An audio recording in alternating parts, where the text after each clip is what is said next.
Yusek, may we have your reaction about the statement of Senator Amy Marcos when asked about her relationship with the president? She said it's non-existent. Your comment. Yes.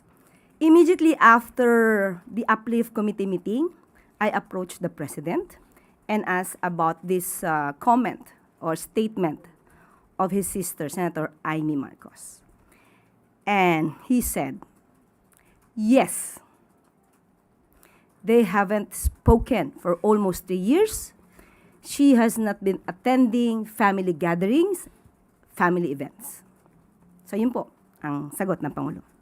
Sorry ma'am, ano pa ako, usyoso pa ako. So what was the reason bakit umabot ng ganong katagal yung hindi raw pag-uusap of the President and Senator Amy? Tanungin niyo po siguro si Senator Amy dyan dahil sa Pangulo po ay wala po siyang masamang anumang damdamin sa kanyang nakakatandang kapatid. Last na lang ma'am, but can you please describe the reaction of the President? Like, how does he look when you asked about his relationship with his sister? Paano ko ba i-describe yung kanyang reaksyon? Bago siya kasi sumagot, ay pinag-isipan niya talaga. Sa aking paningin, sa kanyang body language, ay disappointed siya sa kanyang nadidinig ng mga salita mula sa kanyang kapatid. Thank you, Yusek. Next question po, Alvin Baltasar, Radyo Pilipinas.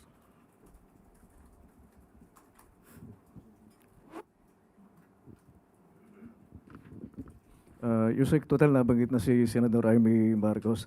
Ang sabi ni Senador Marcos, dismayado daw siya sa ginagawang importation ng bansa ng repolyo tsaka ng ibang mga gulay. At nakakahiya daw ito kasi sobra-sobra naman daw yung local production ng ating mga magsasaka. At ano pong reaksyon ng Malacanang dito, pati yung pagkakasabi niya na palitan na yung ibig sabihin ng DA, gawin na raw Department of Angkat. Nakausap po mismo natin si Secretary Kiko Laurel Jr. Kanina lamang, Kiko Chu Laurel Jr. Kasama natin siya sa Uplift Committee meeting at nabanggit po natin yung issue na yan. At ang sinabi po niya ay wala pong katotohanan ang sinasabi ni Senator Amy Marcos. Hindi po daw nag-aangkat ang DA ng repolyo. So paano kaya, saan kaya nanggaling yun? Yun nga po, hindi po ba dapat tanungin niyo muna si Senator Amy sa bawat salita niya, saan ba nanggagaling ang kanyang mga binabanggit na mga ganitong klaseng mga kwento na wala namang pinanggagalingan. So yung sinabi ni Senator Amy, that's fake news. As far as Secretary Chu Laurel Jr. is concerned, yes, it's fake news.